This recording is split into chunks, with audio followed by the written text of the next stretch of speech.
में बढ़ करके घमंड में और अंधकार में पड़ करके उस बनरिया की योनि में भूलती रही।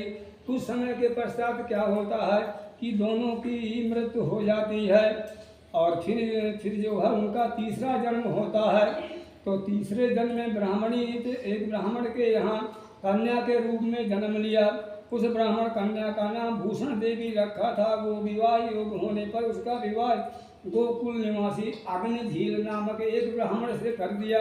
भूषण देवी इतनी सुंदर थी कि वो आभूषण रहित भी सुंदर लगती थी कि कामदेव की पत्नी रति भी उसके समान लजा जाती थी।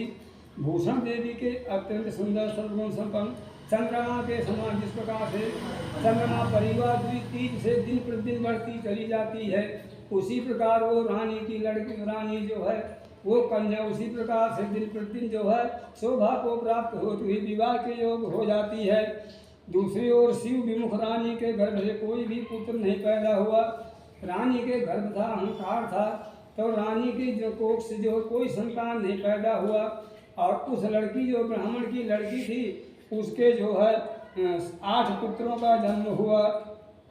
और दूसरी ओर शिव विमुख रानी के गर्भ से कोई भी पुत्र नहीं हुआ और निसंतान दुखी रहने लगी रानी। और ब्राह्मणी की जो प्रीत पहले जन्म में थी, दूसरे जन्म में थी, वही प्रीत जो है तीसरे जन्म में भी रही। अल्पायुष के बाद जो है रानी जब वृद्धावस्था को प्राप्त होने लगी तब चौथे पन में जो है उसके एक बहरा और गूंगा और बुद्धि से हीन और कुछ ही दिनों का जीने वाला पुत्र का जन्म हुआ।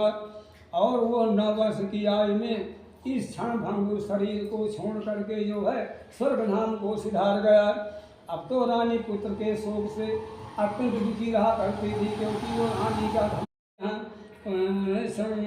अब तो रानी पुत्र के शोक में और दुखी होने लगी। कुछ समय की बात हुई कि वो जो है ब्राह्मणी जो है वही ब्राह्मण की कन्या जिसके 8 पुत्र पैदा हुए थे, वो जो है जब सुना कि मेरी साथनी जो है रानी थी और उसके गर्भ से पहले तो संतान की प्राप्ति नहीं हुई, लेकिन इस परमात्मा भगवान शिव स्वरूप माता पार्वती शंकर भगवान ने बच्चे का जन्म दिया। तो वो भी लगड़ा बहरा लूला जन्म दिया, लेकिन कुछ भी दिया लेकिन वो भी न रह पाया और खत्म हो गया। तो इस वजह से उनके यहाँ दुख के लिए जो है निवारण के लिए अभी भी इस लोगों में चलता है कि जब किसी के ऊपर आपत्तियाँ दुख पड़ती हैं तो सभी लोग जो है एक दूसरे का शोक दुख बटाने के लिए पहुँच जाया करते हैं। इसी प्रकार जो है वो ब्राह्मणी भी जो है उस रानी के यहाँ पहुँची। जब रानी 8 पुत्रों को लेकर के पहुँचती है तो वो पुत्रों को ऐसा किया कि उनके लिए पुत्र